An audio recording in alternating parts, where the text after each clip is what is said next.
Welcome, everybody, to a different and special episode. We're joined today by a special guest, a legend in the world of business, and someone who's turned his attention to South African politics in his later days. None other than Mr. Herman Mashaba. Mr. Mashaba, welcome.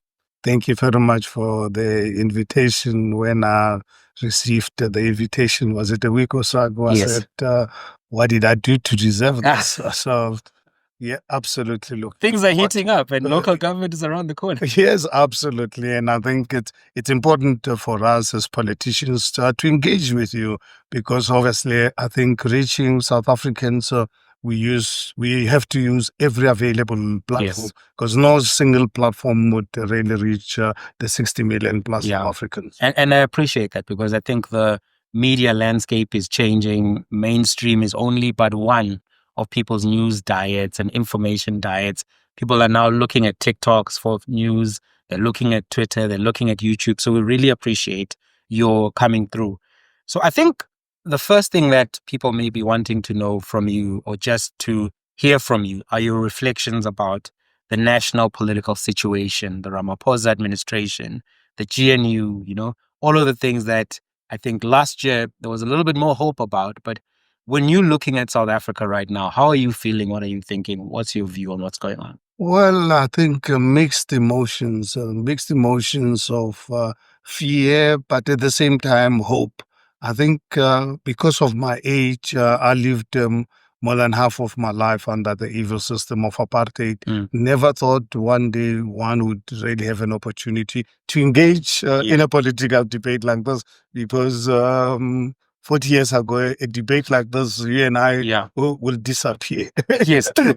Today we can engage freely, which is really something encouraging. However, we're sitting with major problems. I think I remember I think about a month or so before the 2019 elections, I won South Africa. At the time, I was the mayor of the city of Johannesburg under the DA, and the DA organized a press conference at the Constitutional Hill. And I was one of the speakers. During my time to them to speak, I raised the issue warning South Africans that if you vote Cyril Ramaphosa into power, I can assure you 18 to 24 months' time, you're going to be asking for Jacob Zuma to come back. And some people are. Yes. And I disrupted the entire press conference because then the media interest was on me. And I remember DA people were not happy with me for saying what you said. For saying what I said. And the following day, it was all over the news. Why I raised this matter at the time? Because Jacob Zuma was bad. We knew what we were dealing with. I mean, from 2007, when he was elected as ANC president in Polokwane, already we started really getting very concerned. And 2009, then 69% of South Africans voted this man into power. Then fast forward to 2014, 62% of South Africans have still voted this man into power. And then at the same time, we have Cyril Ramaphosa as the deputy president. And obviously, really knowing Cyril Ramaphosa, the little I knew of him, I realized I think in the event we have this man as the president of the country, we're going to have major, major problems. Cyril Ramaphosa is not the solution to this country's problem because he's one of we're sitting at this at the situation we read because of people like him. Because if they were serious about the development of this country, particularly the development of black people, would not really be sitting here. We're sitting with, we are the most unequal society in the world. We are more divided along racial lines. We are the most brutal, the murder capital of the world, rapist of the world. Open our borders for international drug syndicates to come and destroy our youth. And but I'm still hopeful. I think I can really give you all these negative issues. I'm still hopeful. It is for that reason I decided to throw my head in the ring, directly get involved in politics. I had an option before going into in politics to leave the country and visit my family. And some people do that, right? They now but I decided, fortunate enough, my grandfather instilled in me a sense of living a life of purpose. And I realized running away from this would really be the biggest mistake I can make. Let me rather stay and do something about it. And at the time, honestly, I was sick and tired of being an armchair critic. Because honestly, you see it with business people or colleagues. You go and play golf. You are the biggest analyst. At the golf range. Afterwards, and I was sick and tired of really listening to this, and I decided, look, let me try. Fortunate enough, when the DA approached me to be their mayoral candidate in late 2015, I decided, let me try. And I was really lucky enough, but I worked hard. It didn't happen by chance. I removed the ANC from government in the city of Johannesburg. Something that analysts, everyone, never gave me a chance. So I remember when I was announced as the mayoral candidate, and I was honest. At the time, I had no idea what a mayor does, where the offices were. I didn't know that there was a councillor in my area. And so, but I've always been actually voting. And I was open to that. I'm not a politician, but if I look at what these criminals are doing, there's just no way that that I can fail. And I'm a strong believer in trying something and let me face try before I can accept failure. No, I understand. Some people, unfortunately, they're so risk averse that they are even though they're afraid to open a door. So this is from the world of business. I'm thinking that you learn how to become to have a bigger risk appetite than the average person, because you're always dealing with failure, you're dealing with challenges as a problem solver in an entrepreneurial environment. Those type of skills make you a different type of politician. Yes, and and one thing that one must learn is the fact that life is not perfect. I've accepted. I've been taught that life is not perfect, but as a human being, a species, you're fortunate enough to really have the brain to help you navigate the challenge. So when you encounter a challenge, don't go and hang yourself. Yes, true. Find ways to navigate this problem. And if I look back at my life, losing my father at the age of 2, from the time I went to Form 1 up to going to a matric, my mother was not responsible for me. But I took care of buying my books, buying my clothing, the washing, and everything. Because I was raised in a child-created household. My mother had to come and work here in Johannesburg, look after white children, and clean white homes. So you had to grow up fast. And I had to learn to make money to take care of myself. And I was actually also quite lucky in the sense that I realized that the only independence I can get is through education. So that's why I became a gambler. Weekends, you'll find me in every game. You were a locksmith. I had to make money weekends so that I'm able to go to school.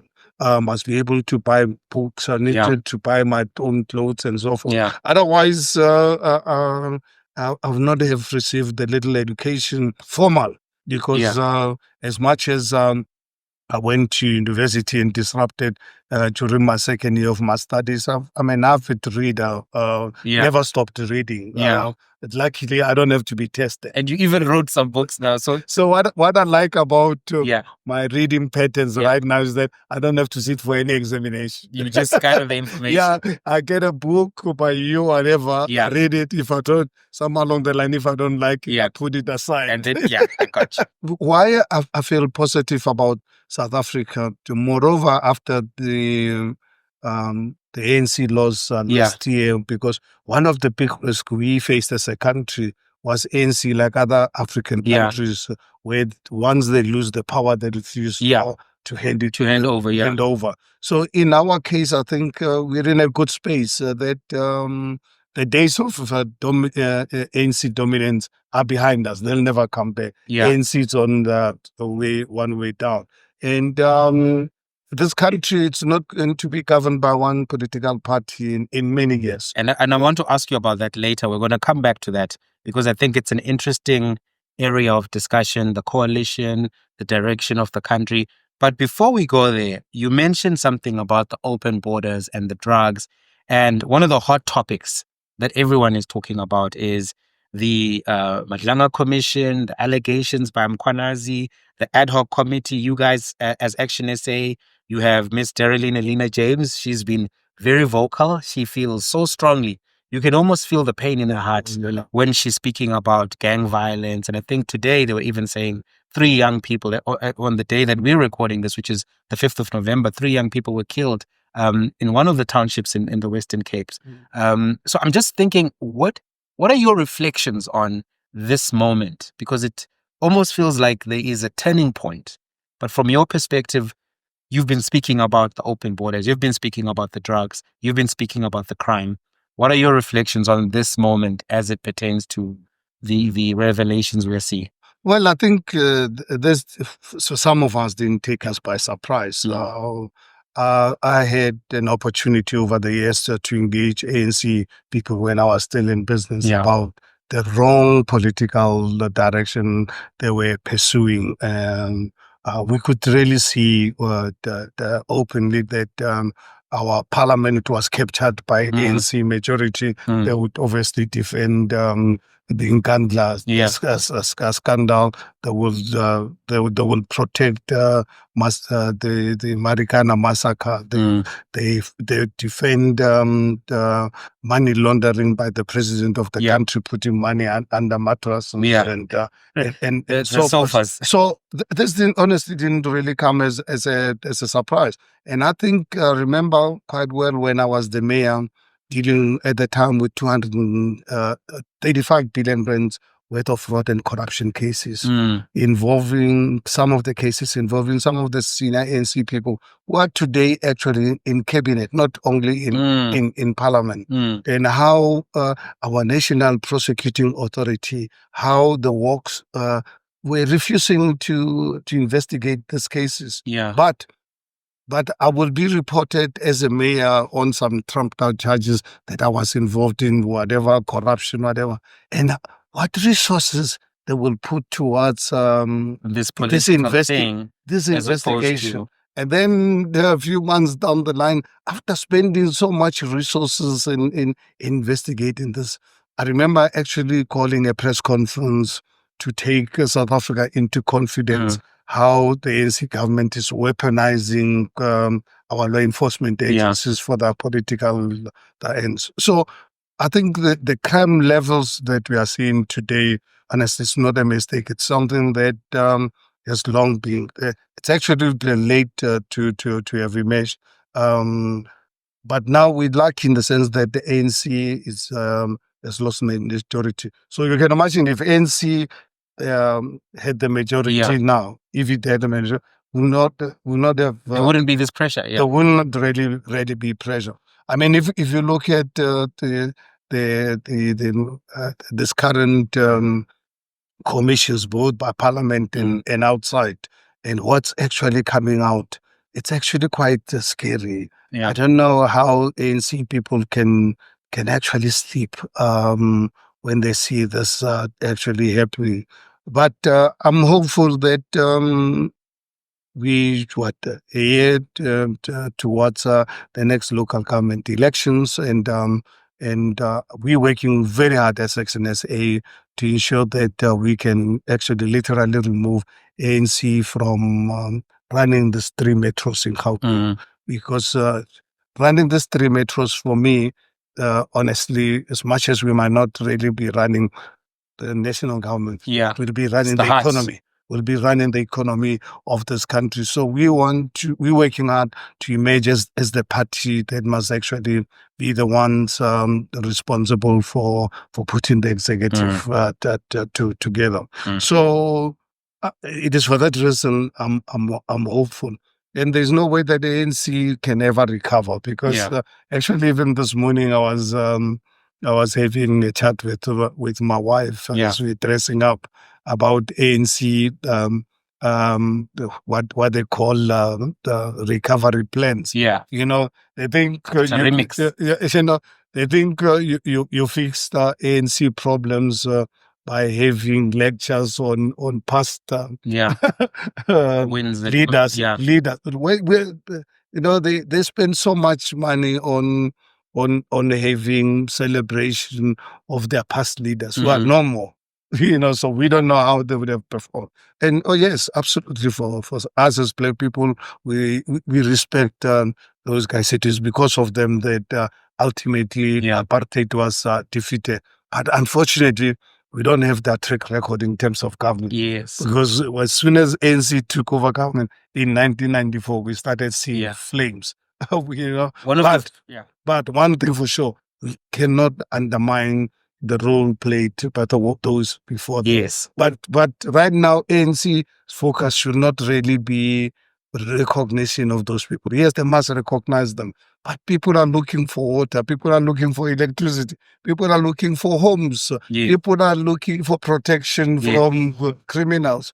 People want closed borders. This country was built at the back of migrants. We must encourage people of the world to come here. But they must come here legally. And when they're here to respect the loss of our country, because the only way we can build this economy is through that foreign direct investments, is through bringing the best people in the world to this country. There's only way we can build this country. There's no doubt about that. But please don't tell me you're bringing someone from Pakistan or Nigeria to come and sell drugs here, and this person must be protected. I think, honestly, we must be a nation of mad people.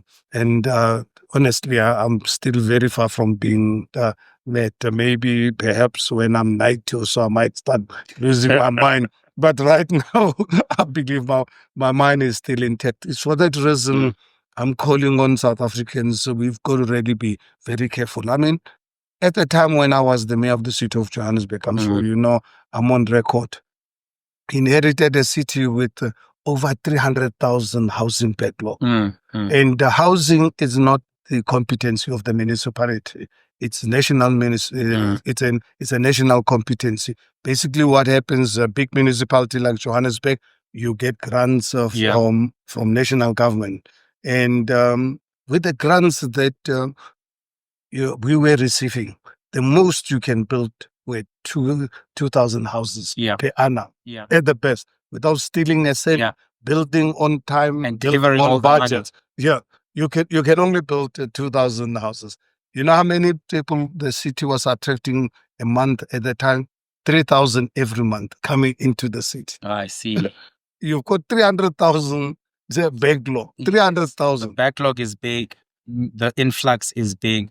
And the budget that you have cannot even accommodate. Yes. It is for that reason, on the 1st of December, during my 100 days, I really was spending sleepless nights. During the time when I was campaigning, discovered a huge opportunity with this hijacked buildings. And I had an opportunity. I've traveled the world extensively. My wife and I, from the 80s, we managed to travel the world. You look at how countries actually develop low-cost housing for their residents. The United States, go to New York, go to London, go to Germany, or go to China for that matter. You know, you look at massive housing development, Singapore. So I realized there's just no way as a mayor I'm going to sit back, allow the city to operate in slums. And the thing is that the syndicates are actually charging our people rate. They're connecting to our electricity grid, our water grid, without actually paying. I declared war against them. 1st of December, I made that commitment to South Africa that I'm going to lead a charge to clean up and reclaim the city and involve the private sector to build affordable accommodation for our people. And was a very successful project. until obviously 2019, when I was made to resign due to the dark forces planning my exit. I don't know if you remember when I left in 2019. Yeah. At that time, I had already awarded 154 buildings to the private sector, expropriated them using the current constitution with no changes. Because the constitution allows you to expropriate a property or land for public good if it's not really being used. So 154 properties already awarded to the private sector. It was a very complicated process, but I was determined to deliver on it. These 154 properties were going to yield 14,000 housing units. 14,000. And for me, unlike Cape Town, that's why I upset some of the people in the TA, because I made it a condition to the private sector that I'm giving you these properties on a long lease, but 30% of the units must be for low cost housing. Yeah. That was not negotiable.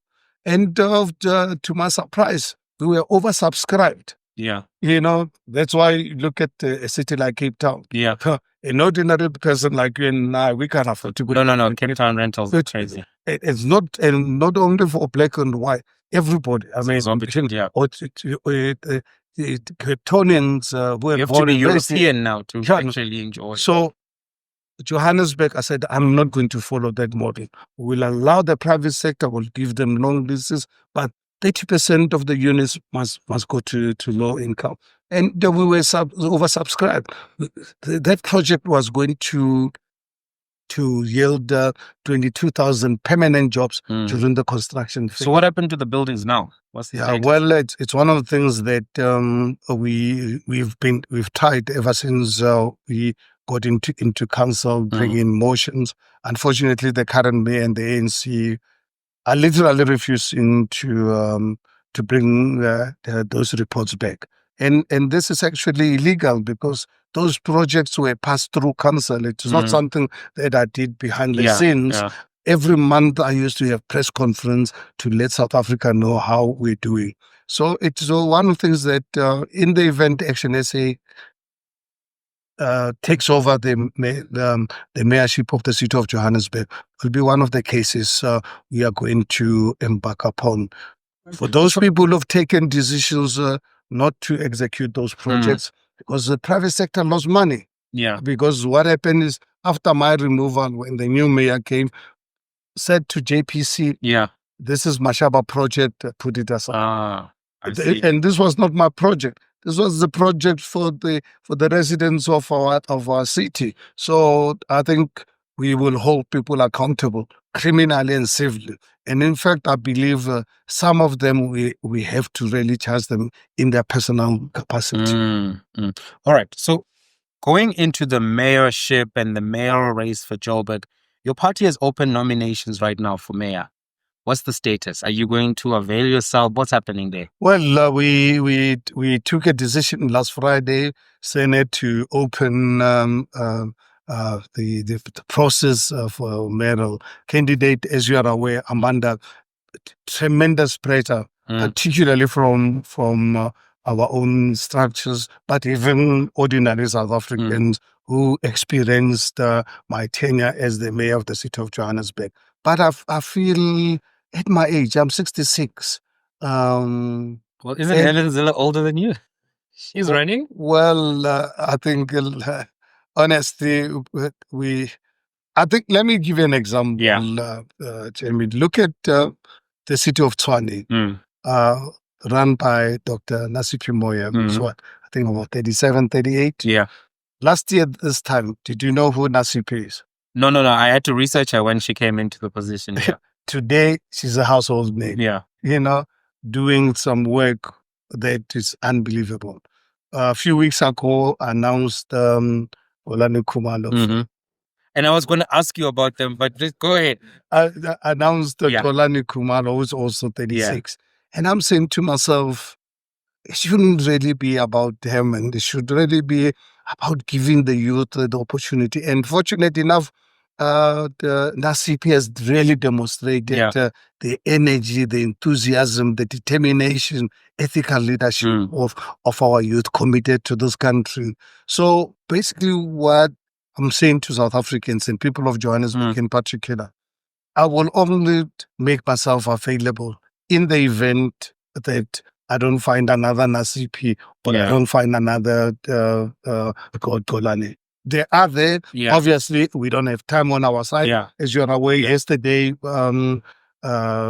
IEC made up pronouncements around elections to be probably about November next year. So we don't have time on our side. We're now in November. So we are now in November. So obviously, by end of this month, if we don't, we'll make the decision and make the announcement of the person by late January, early February next year. All right. And I will make myself available in the event we don't really find someone else. Obviously, the advantage with me is that you've done I can hit the ground running immediately. And I don't believe there's any mayor in this country who actually know Johannesburg better than I do. Well, I mean, I paid the price. Any contender, because Parkstown and them are not running. So, well, no, Parkstown didn't know that city. Let me tell you about Parkstown. What I found very fascinating and interesting. These guys before me, including Parkstown, they used to use the technocrats to do all their work. He was traveling all over the world. The budget was to put together by the ANC cadres and then taken to council. ANC councillors were just voting cattle. They will just vote for it. When I came in, this actually, you can talk to any of the ANC the senior people who are fired, or some of them are still there, they can tell you. They got surprised. So going into because as soon as I took over, I had to start working on the adjustment budget for end of February 2017. Immediately, I called them in. Every department to come and present to me. And this was foreign to them. They thought, no, they must prepare. They must prepare their budget, and I must just take it to council. I said, guys, if you want your own budget, go and put your posters up and win. People. This is my budget. This is the coalition's budget. This is not your budget. You, as technocrats, are the ones. Once the council approves it, you must execute it. It's not your budget. They found it really very. It was a new awakening to them.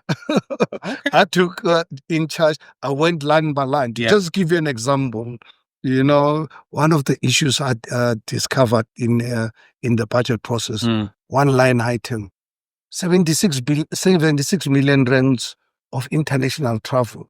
My goodness, international travel, a city, what have we got to do? I mean, national government have got Department of Tourism or whatever.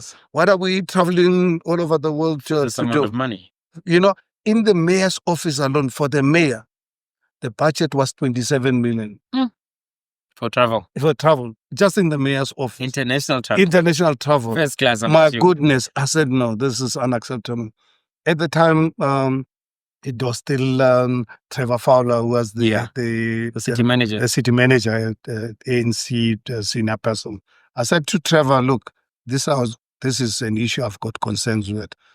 Look, I can't obviously by law take this line off, but one thing for sure, I've got to take responsibility because the buck stops with me. Before you sign any international travel, can you please come to my office to have a look? So that I'm comfortable. Because ultimately, I've got to answer to the residents when they don't have water, they have electricity outages, they've got potholes. I have to really be accountable. You know how much we spent the first year? You can go into the AG's report. I want to guess what, 3 million? 3.6 million. That's a big difference. 3.6 million. Yeah, from 27. From 76. Oh, so from 76 and 27 from the mayor's office. Yeah, 27, it was 76 overall. Altogether. And then of the 76, 27 million was in the mayor's office. That's a big. We spent 3.6. I never had a single international travel. When I was during the first year. I only traveled in the 3 years I traveled using state resources was once when one of this international mayors conference in Canada wanted me there because they expected me because and Park Star was going to be the mayor. They then suggested me, and I said, I'm afraid I've got major crisis at home.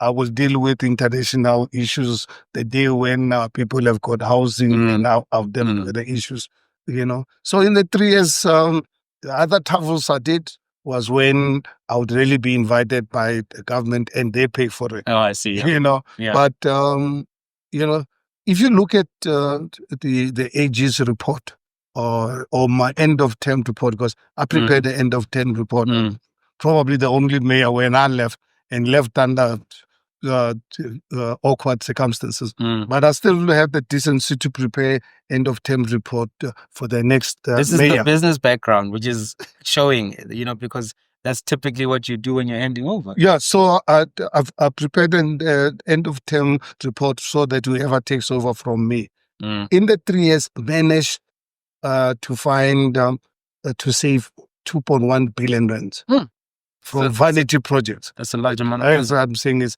international travel, newspapers. We were spending 80 million rands for papers to be delivered to the mayor and all the senior managers. Every morning you wake up Monday to Sunday. There's a stack of newspapers. Including papers that I can't read, the Zambian Africans and whatever, And so I stopped that. The DSTV, full bouquet in all the senior managers. Serious? Spending 1 million rands a month. I stopped all that nonsense. That doesn't. I said, guys, so when are you going to get a chance to watch TV? Watch it will only make sense if they have the news channels, not the full bouquet. Full bouquet. So I stopped that. And they had projects about the starting butcheries with some wheat coming from this place in South America, Argentina. I mean, some real strange things. Saved 2.1 billion. It is for that reason, if you look at particularly the my 30-year budget, in terms of our service delivery. I mean, the tarring roads, the patching up potholes, the repairing of old infrastructure, putting new infrastructure, the be water, circulation, build the biggest electricity substation. Build it on time, below budget. All right. Now, this sounds great, but Helen Zille would say that she can do a better job than maybe you or Action SA. So if it was head to head, let's say you are persuaded by the voices of the people. And the other thing I was going to say when you were talking about, you've got the 33-year-olds and the 36-year-olds, Polani and Nasip, is that Joburg seems to be a different match. I think the tempo has been increased by the fact that Helen is on the cards. And there are some people who feel that she would be a good mayor of Johannesburg and are seriously considering her. And if it was you and her head to head, what makes you a better mayor than her? Well, I think one advantage that I have, or Action SA has over the DA, is that we're a party committed to all South Africans. And the DA is very, very clear about only providing services to their constituencies. Black people are not in the agenda. I talk from personal experience. The reason why Helen concocted the move to remove me, because she was concerned with some of the white councillors of my focus on provision of services to poor black communities. And fortunate enough, over the last 40 years, I remember in the 80s when I was setting up distribution networks all over the country. I used to have good distributors in Kuguletu, Kailicha, Kingflets. I used to have networks. So I know how those areas are. Where then and how they are right now. So for me, it's really very awkward when people tell me Helen is a good administrator. For who? I lived under apartheid in Pretoria. You know, the Pretoria city, how it was.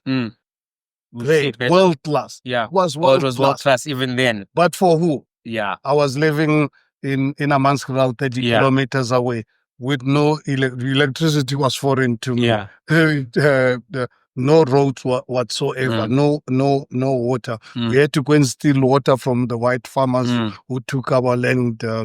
They had lands bigger than our entire community. At night, we had to go and steal water. So is that the kind of South Africa that we are saying? It's not an equitable. It's not an equitable situation. So Helen is very clear to say black people must pull themselves up. They will give them opportunities like everybody else, but they must pull themselves up. Helen refuses to accept the impact of slavery, colonialism, and apartheid to our family structures. Right now, I mean, let's admit it, we've got a challenge as black people to rebuild our family structures because we are disrupted for centuries. It's not something that just happened overnight. And obviously, I blame the ANC for the 30 years of their failure because this is something that we grew up knowing that one day when we're in government, we need to sort it. We need to sort it out. Fix the schools. We need to fix the schools, fix our families, invest in social workers and so forth. Unfortunately, ANC must take the responsibility. But someone like Helen comes to Joburg. Joburg will be an exclusive city like Cape Town. And fortunate enough, 90% of the voters here in Joburg, they might think we are stupid because people like Helen, they think we are stupid. Black people are stupid. We might not have the kind of education and privilege under which she was brought up. But one thing for sure, there's certain things we can see that are not right. We have family members in the townships in the Cape. So, and what would you say is your view on? You said you had the distribution networks, Philippi, Khayelitsha, Langa, those places. How do you compare them now and then in the 80s? My goodness. Okay, so just go to Gugulethu today or go to Khayelitsha. You know, I had an opportunity a week before I actually opened my factory in 1985, in January of 1985. My wife and I went to Cape Town. We stayed at the Cape Sun at the time. My wife was used to work for Southern Sons as a junior bookkeeper, so she used to get good discounts. So our first trip to Cape Town, because I was tired, I'd had a busy December sailing on a commission basis and preparing myself to start my own manufacturing business in January. So we took a break to Cape Town. We stayed at the Cape Sun. And through my sister's contact, I managed to spend, my wife and I managed to spend a day with Dr. Mampela Rampeda. Okay. Remember, she was banished. She was banished in Cape Town. So she came to see us at the hotel. We had lunch together and we requested her to take us into the townships. And then obviously subsequent to that, when I started Black Lives setting up distribution networks all over the country. I look at the Khayelitsha today, and then I'm afraid for even the Auditor General to report of clean audits. I think we need, as a country, revisit. Obviously, some of our constitution really gives a lot to be desired. We probably need a social audit, including the AG. We cannot allow a situation where you are given a budget of 10 rands and you spend it exactly there, but not making any impact to society. I think it's not the right way of assessing clean audits. I think clean audit must really be based on the impact on society. There needs to be some kind of a social impact audit or a social, because the difference between Khayelitsha and Greenpoint, Sea Point, It's worlds apart. One Well, part looks like Europe. I've got friends and people I've known for over years. Uh, Middle class, they can't afford to live in Cape Town, anywhere near Cape Town. It's exorbitant. And you have to live in the periphery and then drive in. I mean, right now, someone I know got a job in Cape Town, living in a one bedroom the flat, spending what 12,000 a month, And that's and not in about 20 kilometers outside Cape Town. Yeah, that's a lot. Paying 12 for a one bedroom. Yeah, in Joburg, you definitely get more than that. Oh, no, for 12,000, then you're going to be okay. You can live here in the Rosebank or in Senton for a one bedroom. I mean, I have my own properties. I own here in Joburg, including in Senton. Yeah. If I look at my units, which I rent out, before COVID, we were charging 14,000 for those units. 2-bedroom, en-suite, fully furnished, whatever. Good deal. Whatever. Can't get that in Cape. And right now, what we are getting after COVID, the prices went down to 9,000. I think right now we're probably getting 11, 12,000. I see, yeah. 2-bedroom, fully furnished, 5-star. Yeah. Right in the heart of the height of Center. You won't get that in Cape Town. Oh, no. It's not for that price. Now, tell me now, is that the kind of South Africa we need to build? Unfortunately, I'm in politics. That's costing me a fortune because I don't get paid by Action SA. I'm a big supporter of the party, and I'm not doing this because I expect anything in return.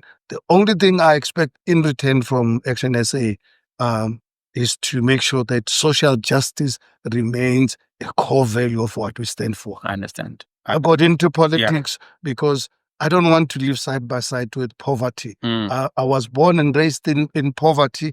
Poverty is a man-made problem, and it needs us as South African to sort it out. And I've really made myself available to use my privileged position to make sure that I don't live in Senton and across the freeway. It's Alexander, and our people live Western Peaks. Yeah. So that's a lot that you've covered, and I think it's a powerful contribution because my thinking is always around young couples, young professionals.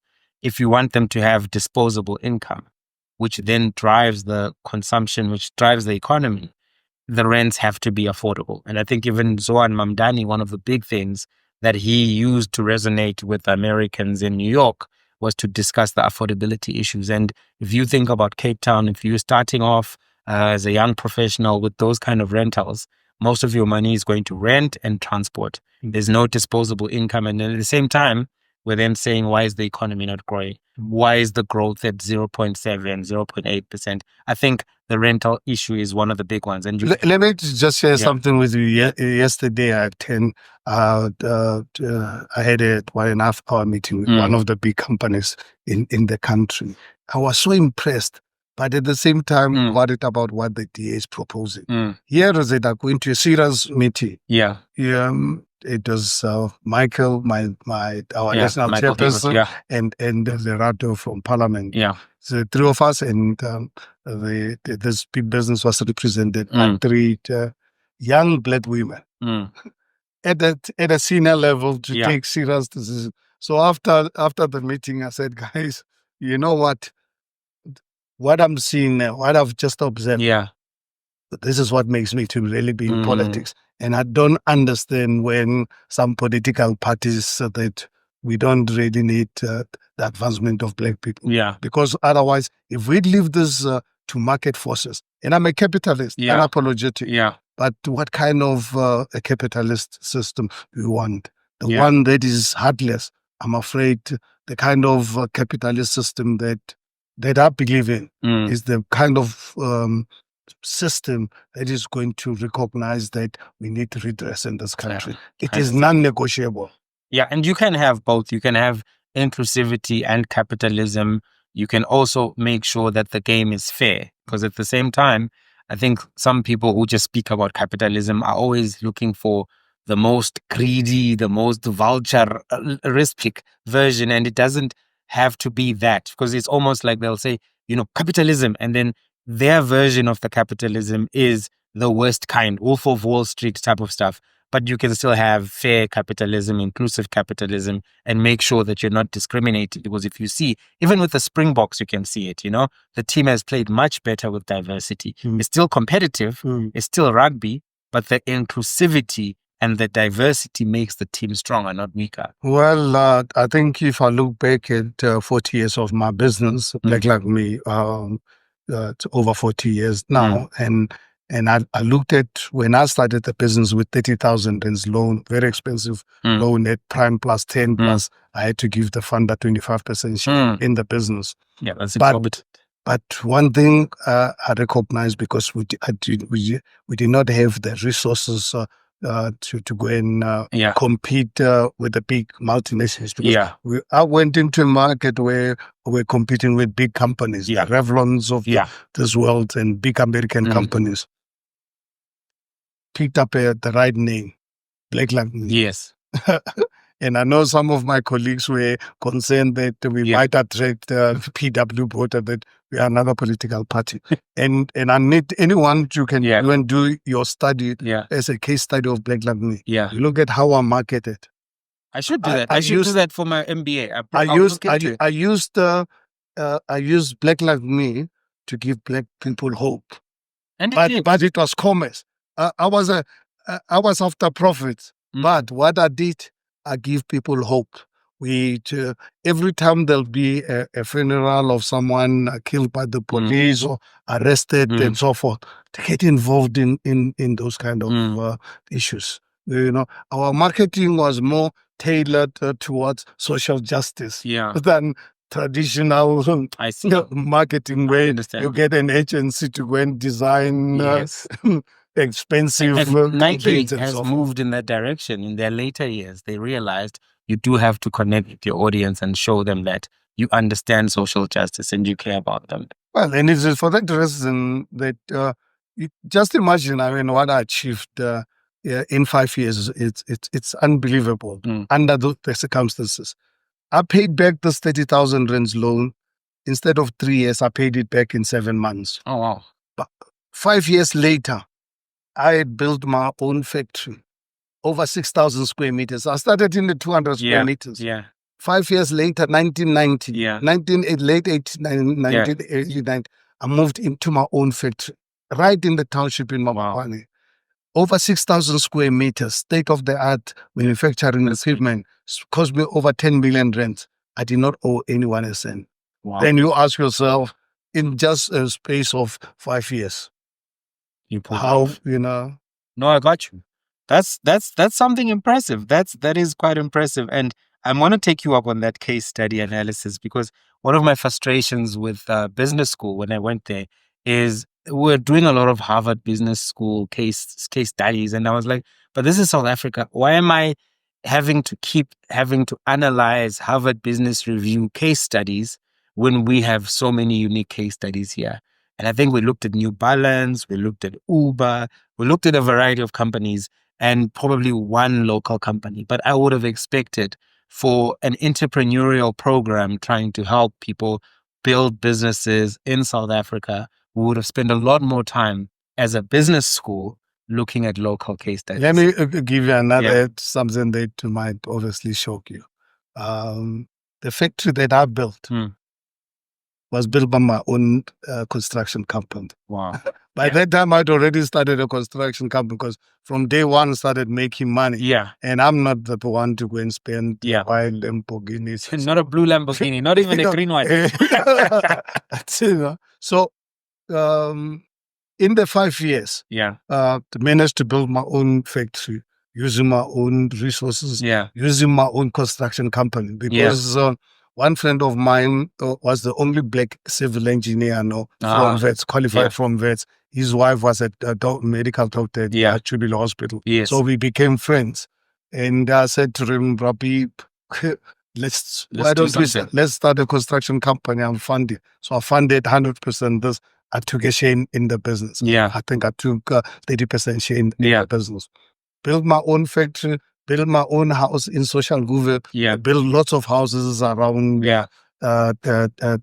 around Pretoria and so forth in the Black Townships.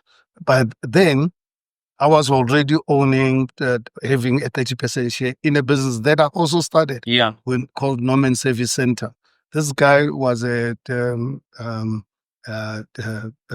teacher in one of the technical colleges. You remember we used to have technical colleges. There was one in Temba where motor mechanic in teacher. So I said, I'll be with him over the weekend having a beer. People come to his house having problems with their cars and so forth. And then I said, Norman, why don't we start our own proper business? We started Norman Service Center fixing the cars. And at the time, honestly, obviously what we know today, if we knew then, Botswana government, South African Botswana police, their government vehicles, because this guy was a professional. We had professional. We made sure that we bought the right machine. We had professional people who were as motor mechanics. Got a lot of business, taxis. We ended up selling not only servicing vehicles, we're selling tires, we're selling windscreens and so forth. Before 10:30, this just gives an from the 30,000 rands loan that Bill Black like me multiplied it into all of this. And that's always been my business principle. Look, I've had an opportunity to share this with some of our business schools, but unfortunately, majority of our institutions are captured by the ANC. So people like myself, we're not recognized any longer. Moreover, now I'm in politics. So that now they want to give honorary doctorates to politicians. But you should get one. You definitely qualify. Look, I do have one from the Free State. What do they call UFS? The other one. What is this university called? University of Technology in the Free State. Okay. They gave me a doctorate in 2013.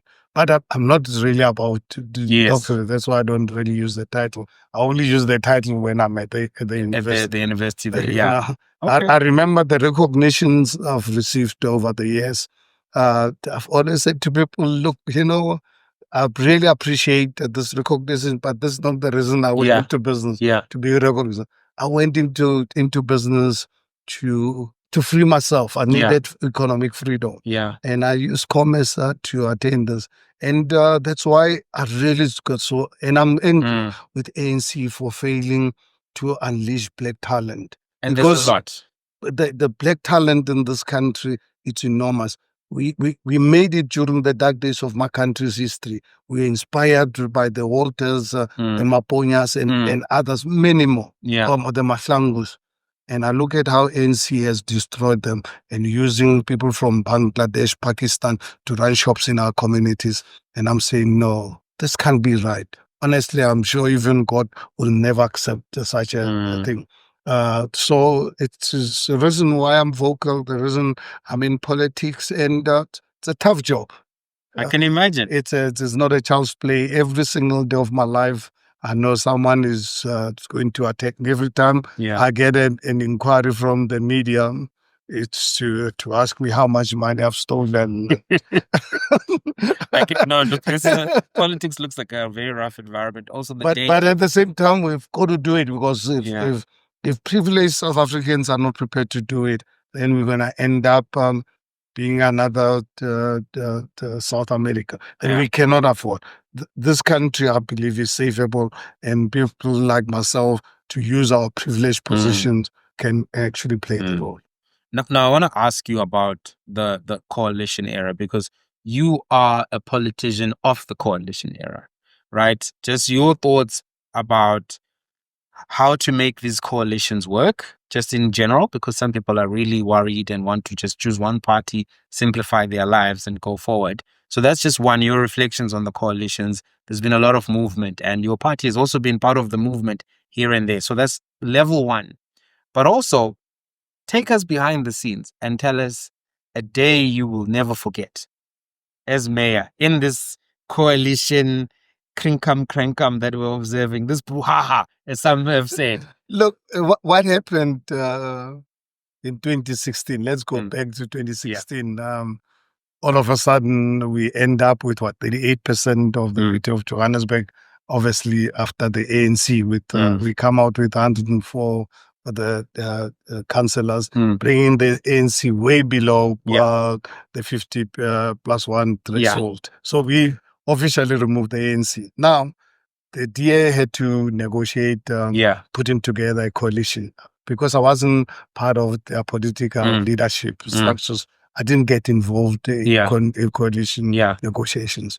So a few days before the election of the mayor and our speaker, I made home alone after grueling many months of campaigning. There's in the EFF having a press conference in Alexander with Malema, Floyd, and Dadimbov, saying they've agreed to support the DA to remove the ANC. But there's a small onion, I think, that needs to be sorted out. We've presented this to the DA. So I had no idea what they were talking about. So as soon as the press conference was done, hardly 10 minutes later or so, literally minutes, Tidi Madia calls me. Tidi used to follow me. She was with News 24 at the time. She used to follow me a lot when I was campaigning. She calls me, says, "Herman, were you watching this press conference?" I said, "Yes." "Are you aware what this Monanyana issue is?" I said, "I have absolutely no idea what you're talking about." Says, "No, the problem is you." Oh, goodness. I said to Tidi, "Tidi, please tell the DA, because no one from the DA has ever shared this with me." I said, "Please tell the DA not to lose this opportunity. Being the mayor is the last job in the world. One, according to politics, to democratically remove the ANC. Let them not lose this opportunity. Put someone else acceptable to the EFF, but don't lose this opportunity." I can tell you, as soon as I dropped the call with Sidima, I get a call from Stephen Holt with 7 asking the same thing. Saying that you are the one who's the but then that's when I realized that, my goodness, there's a problem here. How can the DA hold something like this away from me? Because so it wasn't the EFF that was the problem. It was the DA that was saying that they didn't want you. No, it was the EFF. Oh, it was the EFF. Okay. But what I'm saying is for the DA to have warned me about the negotiations, of course, to keep you in the loop. You know. And remember, the EFF had a conference at 10 o'clock.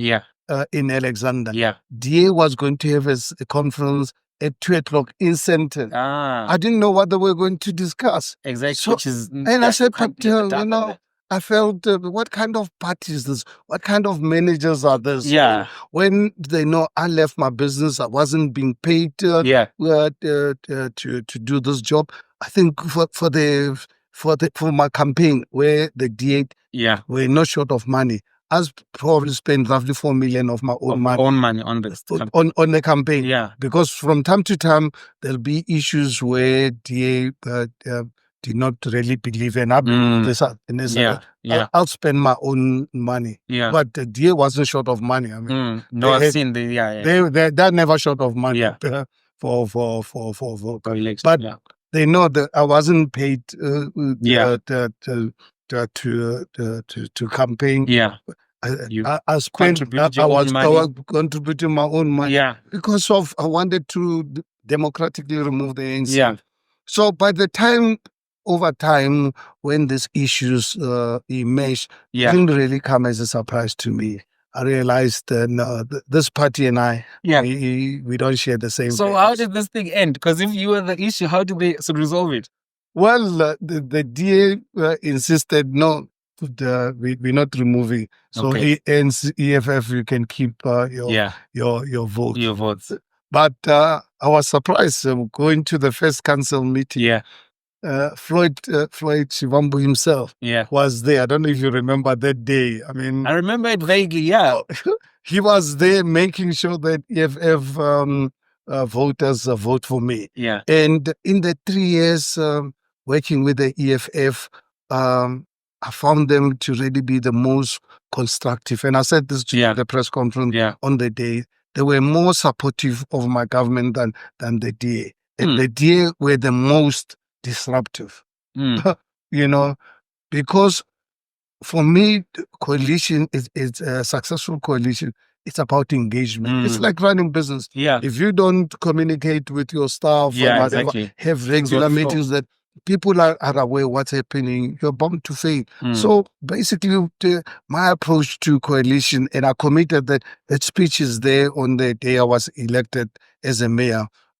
Because I did not deliver the main speech because one of the AC guys, you remember, died of a heart attack. Yes. So I decided to say to South Africa and the residents of Joburg, says, I will deliver let me not deliver my main acceptance speech. I will deliver it at appropriate time after what happened. But I said to people of Johannesburg, I commit myself to make sure that this coalition work.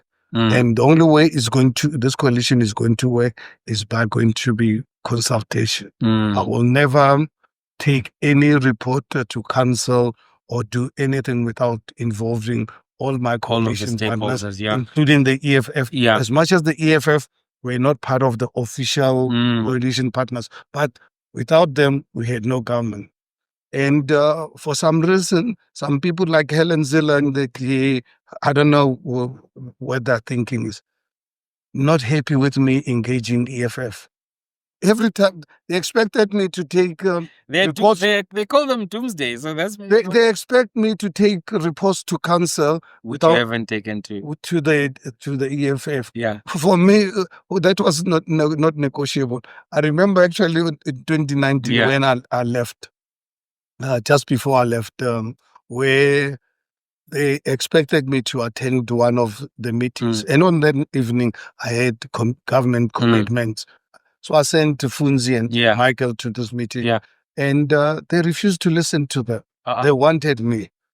Oh, my goodness. Following day when I got to the office, I got angry. And I called one of the leaders in Gauteng to my office. I said to him, you know what? With immediate effect, this monthly reports that you as the DA expect from me when I'm running a coalition government with other parties, it was not going to happen any longer. So it'll happen on condition that you must get all the coalition partners, including the EFF, where I must brief you. Because you are the parties that put me into government. I'm accountable to them. And that you can imagine, you become a cheeky black. I understand. But it was on principle. And you do have to consult. You do have to hold you have to hold it together because you are the one who is responsible for delivering results. And people don't care about the backdoor deals and the backroom. Look at Tshwane. You saw yesterday. Made history. They took over power last October when they were called a doomsday to coalition. Yesterday made history, collected in October 4 billion rands for the first time in the history of the city. And just for people to know, we're recording this on the 5th of November, so that would have been the 4th of November. Yesterday. They collected 4 billion, just over 4 billion rands. The record breaking. So what's going to happen? That means services will improve. The more revenue you collect, there's more money to really go towards service delivery. And you can follow our mayor in the city of Tshwane every Monday morning to meet with all He's on the ground. No, meet first. First. They meet with the mayoral committee and the senior managers to plan the week ahead. And they meet again on Friday to look at what worked, what didn't work. So that's the reason why our coalition in Tshwane is really so stable. Despite the fact that the DA is doing everything possible to collapse it. But actually, the harder they try, the more stronger it becomes. And fortunate enough now, civil society have obviously realized that if you want a coalition government in this country, which is the future for our country, you've got to get Action SA to be the leader of that coalition government. Well, we're out of time, but I think that's a good place to leave it. And I think you guys have heard basically the argument as to why Action SA says it can hold coalitions together, raise funds, recover hijacked buildings, put people in those buildings. And they have a vision. Mr. Mashaba has a vision. Now the question is going to be, is he going to go against Ugogo Helen head to head? We'll have to see. But thank you so much, Mr. Thank you so much for the opportunity for the engagement. Pleasure.